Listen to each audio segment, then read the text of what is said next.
নমস্কার বন্ধুরা, সোনার হেসেলে আপনাদের সবাইকে আবারও আন্তরিক স্বাগত। আজকের পর্বে আমরা নিয়ে এসেছি বাঙালির অত্যন্ত প্রিয় ঝাল মশলাদার এবং মন ভরানো একটি পদ, কিমা মাংস ঘুগনি। এই পদটি একদিকে যেমন রাস্তার ধারের জনপ্রিয় স্ট্রিট ফুডের স্বাদ বহন করে, তেমনি ঘরোয়া রান্নার উষ্ণতা এবং ঐতিহ্যেও একসঙ্গে স্পষ্টভাবে ফুটে ওঠে। এই সুস্বাদু পদটি তৈরির জন্য আমাদের প্রয়োজন সর্ষের তেল, 2-3টি তেজপাতা, কুচানো পেঁয়াজ, মাটন কিমা, কুচানো টমেটো, আদা বাটা, হলুদ গুঁড়ো, 1 বাটি কাবলি ছোলা, লবণ, শাহি গরম মশলা, ঘি এবং কেওড়া জল। এই উপকরণগুলোর সমন্বয়ে আমরা তৈরি করব আজকের বিশেষ কিমা মাংস ঘুগনি। এবার চলুন রান্নার প্রক্রিয়ায়। প্রথমে একটি কড়াইয়ে সর্ষের তেল গরম করতে হবে। তেল ভালোভাবে গরম হয়ে গেলে তাতে তেজপাতা ও শুকনো লঙ্কা দিয়ে ফোড়ন দিতে হবে, যাতে তেলের মধ্যে এক সুন্দর সুগন্ধ ছড়িয়ে পড়ে। এরপর কুচানো পেঁয়াজ দিয়ে ভালোভাবে ভাজতে হবে যতক্ষণ না সোনালি রং ধারণ করে। পেঁয়াজ ভাজা হয়ে গেলে তাতে মাটন কিমা দিয়ে মাঝারি আঁচে কষাতে হবে। কিমা থেকে জল বেরিয়ে শুকিয়ে এলে তাতে কুচানো টমেটো যোগ করতে হবে। এরপর আদা বাটা দিয়ে ভালোভাবে নেড়ে নিতে হবে যাতে মশলা ও কিমার স্বাদ একসঙ্গে মিশে যায়, ও হলুদ গুঁড়ো দিয়ে ভালোভাবে কষাতে হবে। লাল লঙ্কার গুঁড়ো মশলা যখন তেল ছাড়তে শুরু করবে তখন এতে 1 বাটি ভেজানো বা সেদ্ধ কাবলি ছোলা দিয়ে ভালোভাবে মিশিয়ে নিতে হবে। তারপর স্বাদমতো লবণ দিয়ে আবার কিছুক্ষণ ভাজতে হবে এবং সব উপকরণ ভালোভাবে ফুটে উঠতে দিতে হবে। ফুটে উঠলে তাতে শাহি গরম মশলা ছড়িয়ে সঙ্গে সামান্য ঘি এবং কেওড়া জল যোগ করতে হবে।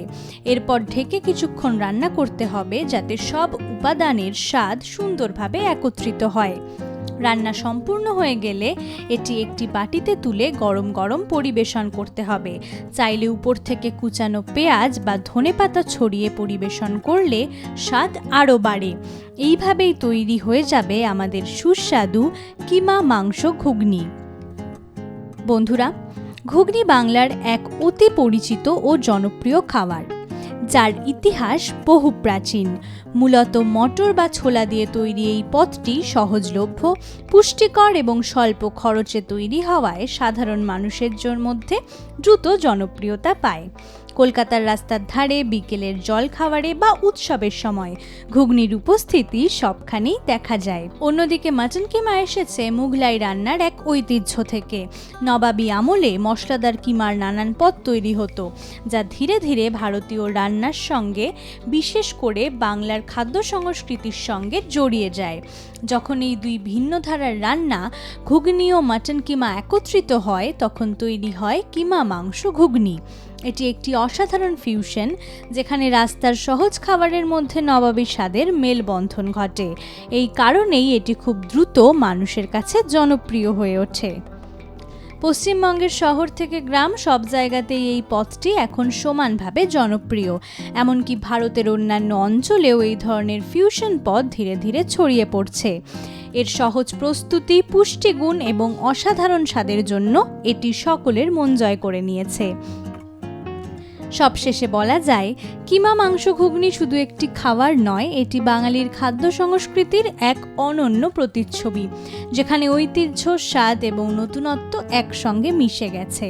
তাই বন্ধুরা, আজকের এই মশলাদার ও সুস্বাদু রেসিপি এখানেই শেষ করছি। আগামী পর্বে সোনার হেসেল আবার ফিরে আসবে আরও একটি নতুন ও অভিনব পদ নিয়ে। ততদিন সবাই ভালো থাকুন, নিরাপদে থাকুন আর ভালো ভালো খাবার খান।